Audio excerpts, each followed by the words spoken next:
Hey, what's going on, everybody? Welcome back to another episode of TPS-TV. I'm Daniel, and yes, so we decided to do something a little bit different. Instead of me asking for like a top 3 or top 10 or whatever from you guys, we kind of did one already and compiled it. So I was planning on doing this video where I do like my top 10 favorite zombie movies, but I was like, man, I don't know. Like, I feel like mine may sound very generic. It may sound very typical, and I was like, I really want to get the vibe of other people. And once again, this being a TPS channel, I decided to go and hit up all the personalities here at TPS. So, you know, went ahead and talked to Simon and Josh and, I got Kayla and my girlfriend Angel, and, you know, got everybody, you know, we got right there. And then I asked some of the producers and actors and behind the scenes people we've worked with in the past as well. So, you know, we got Matt and Joey, and we got Andrew and Tommy and all them. So we got like all these different people, you know, together. And then I went ahead and went to social media. Of course, you know, the main sites I hit up with TPS is Facebook, Instagram, Twitter, and Slasher. So I went on there and asked, you know, all our followers, hey, you know, what are your favorite zombie movies? So I compiled the top 10 list. Now I will say, this top 10 list still came out fairly generic. Like, it is like a lot of the ones that you know are on everybody's top 10, which is nothing wrong with that. I mean, they're classics for a reason. But we did have a couple of curveballs. One that's good, that I like, that just I don't hear a whole lot of people bring up, it seems like. But then one that was really just kind of left field. Like, I was really shocked that this one made the cut. Like, I remember, you know, it's a younger generation right now. A younger generation that works at TPS, so it's like, you know, it is what it is, you know. So here are the top 10 zombie movies as cobbled together by the TPS family. At number 10, a movie called Cemetery Man. I believe this was 1994, Italian film, and yes, I've only seen it once. It's been a long time, but I remember really liking it. And I guess the reason why I didn't really think about this one, because it didn't really feel like a full-on zombie movie. He's more, I mean, he does fight zombies in it, but he's like a, I don't know, he's like a Van Helsing type hero, I guess. It's a dark comedy / fantasy film, and there's definitely horror elements in it. But, you know, once again, it didn't really feel like, and that's the other thing, we, you know, aside from, not taking anything away from Cemetery Man, but we also had a lot for Cabin in the Woods. And I kind of thought that was kind of an odd pick too, because yes, there were zombies in it, but it didn't feel like an actual zombie movie. But it was like right on the cusp. It was like number 11. We went in the top 11. Cabin in the Woods was on there, and I'm just kind of like, I don't know, I feel weird putting that in there. And Cemetery Man is kind of the same thing. It's just like, man, it's not really a zombie movie in the vein of zombie movies, but at the same time, it's like, I guess it counts. There's zombies in it, and there are a pretty big part of the story, so, you know, it works, I guess. So, there it is, Cemetery Man, number 10. Number 9, this is the one that really kind of shocked me that made the list, but once again, hey, we're all, you know, open-minded. Everybody has their own opinions. I'm talking about the movie Warm Bodies, where, you know, a young zombie falls in love with this young girl who is not a zombie, and their love is what basically thaws out and destroys the zombie virus. If I'm being perfectly honest, I was not a fan of this movie. I wanted to be. I thought it was kind of a cool concept whenever I saw the trailer, but then when I started watching it, I just couldn't get into it. It honestly was just not my bag, and I don't know, my opinion. But once again, I was really shocked by how many people was talking about this movie, like as one of their favorites, and I was like, oh wow, you know, there you go. I mean, different new generation. It's a new generation. So, at number 8, we're talking about the 2004 remake of Dawn of the Dead. You know, this is the movie that basically started making the zombies runners. You know, which, you know, people feel certain ways about, and we'll get to that a little bit later. Personally, I thought this was a badass adrenaline shot in the arm that the zombie subgenre needed. I'm a big fan of the Dawn of the Dead remake. I feel like that's the great thing about that is it's how a remake should be done. They took the basic premise of an original concept. You know, survivors in a mall during a zombie apocalypse. And that's it. That's all you need. And then just make your own story around it. I feel like if more remakes did that, instead of just do a carbon copy and add cell phones because it's more up to date, it'd be a better pick from these horror remakes. You know, there'd be more, you know, plentiful remakes if you watch it. But no, instead, it's like that's all they do. They just basically take the same movie, same characters, same fucking formula, same fucking script sometimes, and then they just update it. Oh look, he has multicultural friends now, and look, he has a cell phone, and look, they're on Facebook. It's a new movie. No, it's not. It's the same fucking movie, you just set it at a different time.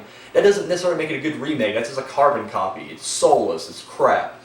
Dawn of the Dead was anything but that. It was its own film, had its own vibe. Like, you would never watch that in the original and be like, saying, no, it's not the same thing. They're two totally different movies, and that's what makes it great. So no, Dawn of the Dead, 2004 is fucking awesome. Number 7, Return of the Living Dead. This is where I'm going to get some hate down in the comment section. Fucking bring it. I was never as big on this movie as other people. And it's funny because when it comes to zombie movies, people are, tend to be more purist. If it's not a Romero type of zombie, people seem to shit all over it. And I'll get to that a little bit later. And that kind of goes with the 94 Dawn of the Dead as well, because everybody's like, well, it's a zombie movie, but not a real zombie movie because zombies don't run. But it's like, in this movie, they not only do they talk, they goofily get on the radio and request more paramedics.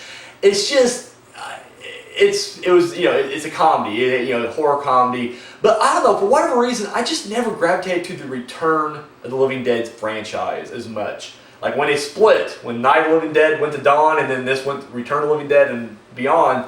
I don't know, I was just never as big. I'm not saying they're bad films. I own Return of the Living Dead. I like it. But I just not as big. To me, it's not as big. It never would have made my top 10 as other people put it. But I know it's considered a fucking classic. And, a lot hard. I'm not gonna lie, Lana Quigley, dancing naked, cemetery, fucking any day of the week. Beyond that, wasn't Demon in that? From Friday the 13th, A New Beginning? Demon, the hey baby, ooh baby. Yeah, that guy, the enchiladas, taking a shit and he gets killed in the porta potty. Like, wasn't he also in Night of the Demons? That's the same year, what? That's 85. That's the year I was born. Awesome year. Awesome year. Anyways, Return of the Living Dead, number 7. At number 6, we go horror comedy. Again, but this time we take out the horror pretty much and just throw all comedy. I'm talking about Zombieland. And that's another one. I wasn't surprised it was on the list. I was surprised it was not just like toward the bottom. A lot of people have this really high. And it evened out here at 6. Zombieland is fucking hilarious. And once again, I do kind of think it's funny that like people kind of overlook another classic horror zombie but they always kind of go to this one. This one came out like 5 years later, 5 or 6 years later. But they kind of look at this as like the be-all, end-all horror zombie comedy. And don't get me wrong, it's great. I think the chemistry between Woody Harrelson and Jesse Eisenberg is just incredible. It's just witty, it's funny. You also got running zombies. It feels fresh, and I don't know. I've always liked it. The goofy comedy aspect of it. Not my favorite zombie but still fucking gold. At number 5, we're gonna go back to 1985 again for Day of the Dead, the original end of the Dead trilogy before it became a series later on. This movie, I'm glad it's getting the recognition it deserves today, because when it first came out, it came out in 85, and it seems like people weren't really as huge on this film as they were its predecessors, talking about Dawn and Night, but they also seemed to gravitate more towards Return of the Living Dead. And it seemed like this one kind of got left out in the cold, but it seemed like as the years have passed, people still love Return of the Living Dead, but now they're kind of going to Day of the Dead as well, going like, no, it's a better made film. And I just feel like I love the feeling. If you ever, here's what I suggest you guys do. Watch the trilogy back to back to back. Watch Night of the Living Dead, turn around, watch Dawn of the Dead, and watch Day of the Dead. When you get to Day of the Dead, you've already watched 2 long-ish zombie movies. When you get to Day of the Dead, you're almost wiped, and you feel almost like the survivors trapped underground. It really, if you do a late night horror movie trilogy, triple feature, do that one, and believe me, you will be on that same level with the survivors of Day of the Dead. Day of the Dead was great. I feel like I just love that they evolved the zombies a little bit more. And I know I just kind of shit on Return of the Living Dead for doing the kind of same thing, but they did it more in a more serious manner here. And then once again, what they do great in these Dead movies, especially the Romero Dead movies, is it's not just the zombies who are considered the evil one. It's kind of the human monsters that kind of take the center stage as the villains. So Day of the Dead, Fucking great. Now here's one's gonna be controversial, but you know, eat a dick. I allowed it, and I feel like you look at other people's zombie list. This has made the list several times. I'm talking about 28 Days Later at number 4. And the first thing I'm gonna hear everybody out there do, they're gonna do this thing. They're gonna go, well, technically, Daniel, it's not a zombie movie. It's infected. Eat a dick. Here's the thing. I agree with you. And I was on that camp for a long time where I was like, yeah, it's not really a zombie movie. But it's like, at the end of the day, they do the same fucking thing. They attack and they try to infect you. Once you're infected, you're part of the horde and you're running with them. You know, whether it's, you know, rage or rabies, as is the, you know, case in Wreck, or you know, any other kind of weird virus that turns you into something. It's zombies. Let's just be real. And on top of that, I feel like, you know, even though Romero zombies is what we today, the horror zombie purists, consider real zombies, before then it was voodoo zombies.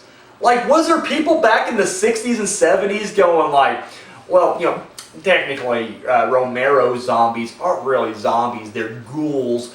Real zombies come from Haiti and they're a result of voodoo. Like, was there people doing that shit back then? And then, like, by the 80s, people just relaxed. It's like, okay, these are zombies now. And I feel like the same thing's happening here, because I feel like the more and more I'm hearing less of the argument against, like, 28 Days Later is not a zombie film. It's, you know, it's just an effective film. It's like, no, it's a fucking zombie movie. It's the same beats. It has the same thing. Eat a dick if you don't agree. I'm just joking. I love you guys. Thank you for subscribing and watching my video. Eat a dick. Anyways, so no, number 4, 28 Days Later.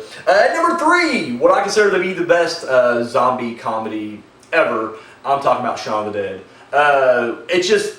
It's perfect. It is like the perfect film. It really is. Not only is it just flat out fucking hilarious, it has a lot of heart and emotion as well. And it works on a zombie level. Like, it doesn't just feel like a spoof to me. It feels like, no, you're watching an actual zombie film, like an apocalyptic film. Yes, there's a lot of humor they're highlighting, but at the same time, it's like, no, the stakes are very real. Like, Sean has to kill his mother, who turns into a zombie. That shit is fucking hard to watch sometimes. His best friend turns into a zombie. It's like, it still has the same stakes as, you know, these greater, iconic zombie films. It's fucking hilarious as well, but it works. They pull it together, and I think the cast does a great job. Edgar Wright does a great job. Him and Peg just killed it, and Nick Frost as well. At number 2, my personal favorite zombie film of all time, the original Night of the Living Dead. It doesn't get any better than that to me personally. It is, to me, the greatest. It was the first black and white movie that kind of frightened me. Like, I was almost like, shit, jump scared, and it actually got me. This is black and white, what the hell? It was the first movie that kind of got me to realize, like, hey, there's other movies out there that, you know, just because they're black and white don't mean they're not good. But then the claustrophobia of that movie, the isolation of them trapped in that farmhouse, I mean, it works on so many different levels. I don't know. I love this movie, and I still think it has one of the biggest gut punches of an ending ever. Like, even when I watch it today, like, I'm 35 years old, I've seen this movie hundreds, if not thousands of times. That's not even an exaggeration. I have no life. As you can see, I just surround myself with horror images, and that's all I watch on a daily basis. And even when I watch it now, at the end of that movie, I'm just like, dude, say something. Say, hey, I'm human, and I'm in here. Don't shoot me. And he gets shot every goddamn time. And number 1, I mean, at this point, if you don't know what number 1 is, what the hell are you doing watching this video? You know what number 1 is. We're talking about the original Dawn of the Dead, 1978 classic. And honestly, it's one of those that, like, I'll agree with people. When people are like, well, my favorite zombie movie of all time is Night of the Living Dead, and that's the best for me. I never counter-argue when someone's like, well, I like Dawn. Because, no, it takes the original concept and builds upon it. The gore is better. The story is better. Like I said, for me personally, I love Night of the Living Dead. But Dawn of the Dead is, like, right fucking there next to it in my book. And for a lot of people, it exceeds it. And it really is. It's the movie that, before zombies kind of came back into fashion, you know, Walking Dead really brought it back hardcore. But even before the remake, I remember being in school, and we were just like, you know, that was our zombie scenario. You're stuck in a shopping mall and you're surrounded by zombies, you know. It just seemed like that was always, it's a fun concept, but they do it in such a great way. And once again, you know, Romero knew how to make that, the tension, you know, with these, you know, 4 characters just isolated, walled off, and then when one of them gets taken down, it's like, oh shit, you're watching the progression. him slowly turn. It's awesome. And then once again, it has that same element that we see in later movies of the human monsters. You know, the bikers show up and kind of ruin the day for, you know, our heroes. And I don't know, it's great. But that's the list. That's the top 10 that you know, we here at TPS have compiled. Let us know what you think. What's your favorite zombie movies? Do you agree with the list? Do you not? Maybe there's a movie I feel like the ones that I'm surprised wasn't on the list was Zombie 2 or Zombie, depending on, you know, which version you're watching or what, you know, cover you saw. But the Luci Fulci fucking movie, would you consider the Beyond the zombie? Yeah, the Beyond had a lot of zombies in it. Once again, it's that gray area because it's just like they weren't a typical zombies, but it's like, yeah, it's zombies. It counts. It fucking counts. But you know, there's a lot of movies out there. I think, you know, for me personally, like, I'm a big fan of Resident Evil, the first one. I think the first one deserves to be on this list. Got voted out, but hey, it is what it is. But no, let us know what you guys think, you know, in the comment section down below. And thank you to everybody who participated, not just the ones that work here at TPS, but the fans as well, the people who've been following us on social media. We love you guys. Thank you so much. And that's all I got. Guys, till next time. Oh, shit. Didn't always run, sorry. Hi. Thank you for watching that video. Be sure to give us a thumbs up, share it, subscribe to our channel. All that good stuff you do right here on YouTube, go ahead and do it. Check out our other videos. Go to our playlist. We got episodes of TPS-TV, Journey Through the Dark Side. We got a new show coming out, the horror movie review with Daniel Richardson. This guy. And of course, our short film, Entropy. You can find all that and more right here on YouTube. And then check out, yeah, look at that. All of our social media right there. And we don't just, you know, copy and paste like the same post and put it on all. No, that's ridiculous. 3 different platforms, 3 different posts. I mean, the behind the scenes stuff you see on Twitter will not be the same stuff you see on Instagram. So there you go right there. So be sure to get on, give us a follow and a like on all that right there. Keep up to date. Have you seen Unspeakable Acts yet? No? Come on. Pick you up the DVD right now. Links over there. Oh yeah. It's only $7. $3 shipping and handling. And of course, if you've already seen it and you haven't seen the public domain dungeon yet, boom, $5 DVD right there. So 5 S&P as well. Or sorry, 3 S&P as well. So there you go. Do that. And if you got the spare change, you want to hit us up, you know, donate a little bit over here to TPS Productions. Our Patreon is right there. Oh yeah. So that's all we, oh my God, sorry. I'm getting fired, ain't I? Yeah, that's all we got. Thank you for watching.